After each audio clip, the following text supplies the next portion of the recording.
नमस्कार, बहुत स्वागत है आपका। नवरात्रि में कुछ शुभ संकेत मिले तो समझना चाहिए कि माता की कृपा आप पर हो चुकी है। अब जीवन में परेशानियां खत्म होने का समय आ गया है। दोस्तों, नवरात्रि की आप तो पूजा करते ही होंगे, अपने घर में कलश की स्थापना भी किए होंगे। अगर नहीं भी किए हैं तो कोई बात नहीं, सुबह शाम कपूर जलाकर माँ की आरती जरूर कीजिएगा और पूरे घर में कपूर की जो लौ है, जो आग होती है कपूर की, उसे दिखाइएगा। संभव हो तो कपूर के साथ 2 लौंग डालकर ही आरती करें, इससे आपको पूजा का पूरा फल मिलेगा। और इस समय माँ के शुभ संकेत के बारे में हम बात कर रहे हैं। यकीन मानिए, अगर माँ के ऊपर आपकी श्रद्धा है तो माँ आपके जीवन में ढेर सारी खुशियां भी देती है। 9 दिनों के दौरान घटने वाली कुछ ऐसी घटनाएं जो बहुत ही ज़्यादा हमारे जीवन में अमिट छाप छोड़ जाती है। तो आप समझ सकते हैं इन घटनाओं को देखकर कि आपकी पूजा कितनी सफल हुई।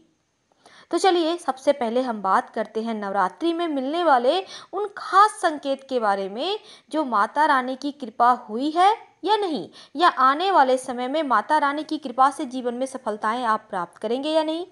तो उन्हीं संकेतों में एक होता है, आप एक खास सबसे जो धन संपदा प्राप्त करने वाला ये व्रत है, जीवन में वैभव शत्रुओं से रक्षा करने वाला व्रत है।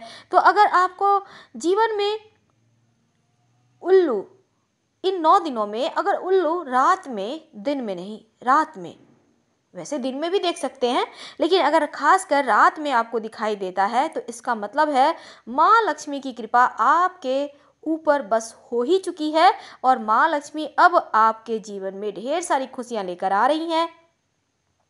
क्योंकि माँ लक्ष्मी का वाहन होता है उल्लू, इसलिए नवरात्र ही नहीं सिर्फ, बल्कि दीपावली के समय भी अगर आपको उल्लू दिखता है तो इसका मतलब है अब जीवन की परेशानियां खत्म होने वाली है। अब दूसरी वस्तु है, और वो है कोई महिला, लड़की जो 16 श्रृंगार में है, बिल्कुल सजी धजी भी है। आपको ऐसी लड़की 16 श्रृंगार वाली नवविवाहित, खासकर जो नई उम्र की होती हैं, आपको दिख जाए विशेष शुभ अवसर पर, आप घर से निकल रहे हैं और वो लड़की आपको दिख गई, इस तरह के से कुछ अगर आपको आपके साथ शकुन होने लगते हैं तो इसका मतलब भी होता है कि माँ आपके ऊपर पूरी तरह से मेहरबान है। और नवरात्र के दिनों में अगर 16 श्रृंगार की हुई लड़की दिख जाए तो माता रानी की कृपा आपके ऊपर हो गई है और धन दौलत भी भरेगा, हर तरह की परेशानियां भी जीवन से दूर होगी, ऐसा समझना चाहिए।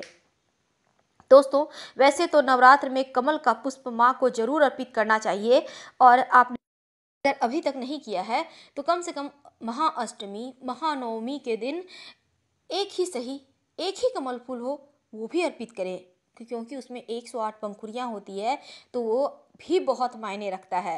दोस्तों, अगर आपको नवरात्र की पूजा में नारियल, कमल का पुष्प, ये जो विशेष महत्व रखता है, इस नवरात्र में नारियल एक अलग मायने रखता है। अगर आपको मिल जाए, दिख जाए कहीं, या फिर सुबह सुबह आप किसी के देख लेते हैं कोई नारियल लेकर आ रहा है, जा रहा है, कमल का पुष्प दिख जाए, तो ये समझ लें माता रानी की कृपा हो गई है। संभव हो तो एक कमल का पुष्प माँ को जरूर अर्पित कीजिएगा। दोस्तों, माँ सरस्वती, महालक्ष्मी और कार्तिकेय जी, गणेश जी, सबकी पूजा होती है, सिर्फ माँ दुर्गा की ही नहीं होती बल्कि इनकी भी पूजा होती है। और इनसे बुद्धि, ज्ञान, धन, जीवन में सफलताएं, शत्रुओं से रक्षा भी होती है। तो इनके भी अगर दर्शन हो जाएं, आप सुबह सुबह आपके घर के आसपास मंदिर है तो दर्शन जरूर किया कीजिए, या फिर अपने घर में ही देखिए। अगर आप सुबह सुबह उठते हैं नवरात्र के दिनों में, घर के द्वार पे अगर आपको गाय दिख जाए तो ये समझ ले कि बस माता रानी की कृपा हो चुकी। विशेषकर अगर सफ़ेद गाय दिखती है ना, तो कुछ न कुछ जरूर खिलाइए, आपकी मनोकामना जल्द ही पूरी होने वाली होती है। कुछ संकेतों में एक और चीज है, अगर गाय दिखती है ना तो गाय को रोटी तो खिलाइएगा ही। दूसरी बात है, अगर सांप दिख जाए, वैसे तो बहुत डर लगता है सांप को देखकर, लेकिन यह एक शुभ संकेत है। अगर आप 9 दिनों के बीच कभी भी आपको सांप दिख जाता है, घर से बाहर कहीं भी आप कहीं जा रहे हैं, आपको दिख गया, आपके दाहिनी तरफ अगर सांप है, तो फिर ये मान लें कि बहुत शुभ संकेत है। दाहिने तरफ सांप दिखने का मतलब है जीवन की में जो रुकावटें थे वो दूर होंगी, जो शत्रु थे वो आपसे अब कोसों दूर रहेंगे। अगर आपको गन्ना यानी ईख, वैसे भी पूजा में माता रानी की कृपा अगर हो जाए तो आपको ईख दिख ही जाता है, और ईख दिखने का मतलब होता है जीवन में सफलताएं ही सफलताएं मिलेंगी आपको। सुबह सुबह इन 9 दिनों के अंदर अगर कहीं से आप शंख घंटे की आवाज़ आपको सुनाई दे तो इसका भी अर्थ होता है कि जीवन में खुशियां आ रही हैं। और बुरे काम करने से बचिएगा। अगर आपको जीवन में शुभ संकेत मिलते हैं तो भूल कर भी बुरे काम मत कीजिएगा। आप माता रानी की घर में ही पूजा कर रहे हैं या फिर मंदिर जाके पूजा कर रहे हैं और अचानक से आपके सामने माता रानी को अर्पित किया हुआ पुष्प आकर गिर जाए तो वो उसे संभाल कर आप अपने आंचल में, आप जेंट्स हैं तो आप अपने रुमाल में बांध कर घर ले आएं और हल्के से सुखाकर फिर इसे संभाल कर रखिए पूरे वर्ष भर, और अगले वर्ष आप इसे जल में प्रवाहित कर दीजिएगा। और हल्का सुखा कर रखिएगा, नहीं तो गीला रहता है सड़ जाएगा, बरसात का मौसम है, इस बात का ध्यान रखिएगा।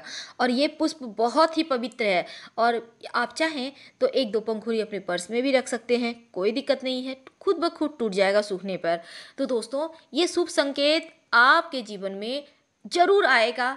बस माता रानी पे विश्वास बनाए रखें, आस्था बनाए रखें, अपनी आस को टूटने ना दें, जीवन में हमेशा ऊंचा सोचें, क्योंकि जब तकलीफ आती है तभी खुशी भी आती है। सुख और दुख दोनों दो भाई हैं और माता रानी अगर आपको तकलीफ दी है तो इस वर्ष खुशियां देंगी।